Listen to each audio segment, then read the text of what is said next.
All right, welcome back, everybody. It's time once again for Book Club, and our buddy Conrad Stump is back with some summer reads. That's right. Welcome. Good to see you again. Good to see you. Thanks for having me. All right, I'm always delighted to have you here, and you've got three really interesting reads. I kind of did a little backstory on these.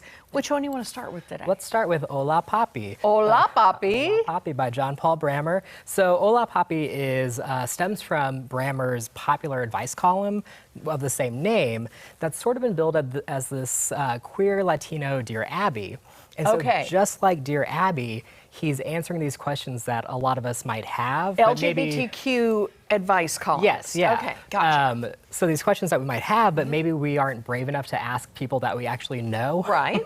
So he'll answer the question for you. He'll answer the questions, gotcha. yeah. And so the book is sort of told in this episodic memoir where each section answers a hypothetical question that kind of shares more about Brammer's lived experience, but also just talks about life and love in a really hilarious and heartwarming way that anyone can relate to, regardless of, you know, their background or their sexual orientation. Right. Right. We all know sort of the awkwardness of navigating new relationships, the pain of, you know, heartbreak and difficult family dynamics. So there's tons of stuff that anyone can relate to. Absolutely. That runs through every relationship you have. Where else can we read him? But where does his column? Is it typically online?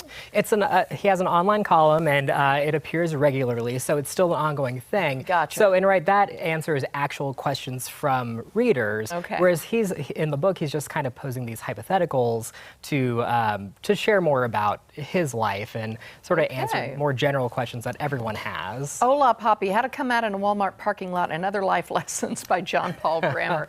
Love the title of that one. All right, a couple more, and I know you're a horror guy. That's correct. I don't know if these are both horror genre, but I know at least one of them is. Yes. What's up next? So, Unfortunate Elements of My Anatomy by Haley Piper. That's a little bit more horror, fantasy, weird tale. So you might call it just sort of, I like strange stories or weird tales. You know, not quite horror, but just a little bit strange. A little bit surreal. Yeah, a little so odd. I went to this conference recently, and everyone from authors to other librarians were just raving about Haley Piper's work. And I have to agree, she's a really incredible storyteller, and the stories in this collection tackle everything from womanhood to self-actualization to rebirth, so that it kind of tackles these interesting topics through these unique kind of worldviews where maybe there are strange things like witches or monstrous creatures, but they sort of just make you think about how you view the world and, you know, the possibilities that are out there. So they're very interesting, a lot of fun, and just they all make you think. Okay, I like that for sure. All right, finally, one called Survive the Night by Riley Sager. This strikes me as a suspenseful book, kind of a road trip gone wrong. That's right. Is that right? Yeah. Okay, that's how it struck me. It's a little bit horror, but it might be more properly termed a thriller, right? And so Riley Sager is a New York Times bestselling author. This book is on a ton of summer must-read lists. So from, you know, Entertainment Weekly to Good Housekeeping to BuzzFeed. And so it's a nail biter. Oh, is it? I love a good nail biter. Yeah, so it takes place in 1991, and our main character, Charlie, has just accepted a ride from this stranger that she met on her campus ride board. But very shortly into the drive, she starts to suspect that she might have just gotten into a car with a serial killer known as the Campus Killer. Okay, so the ride board, I guess, is where you go to find, you have a long trip home. Yes. For the holidays or for whatever, and you're thinking, I want to share a ride with somebody. So she ends up in this car with this guy. Yes, right. They're both going to the same place kind of in Ohio, so they take this long trip together.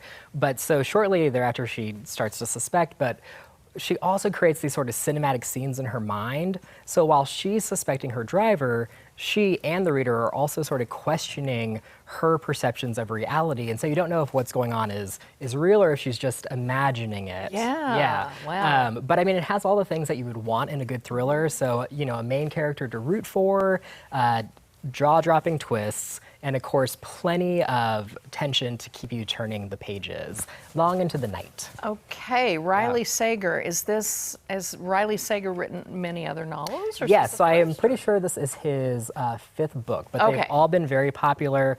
All really good. Miranda, who comes here often, she has read every one of them and loves them. Oh, so I trust her judgment.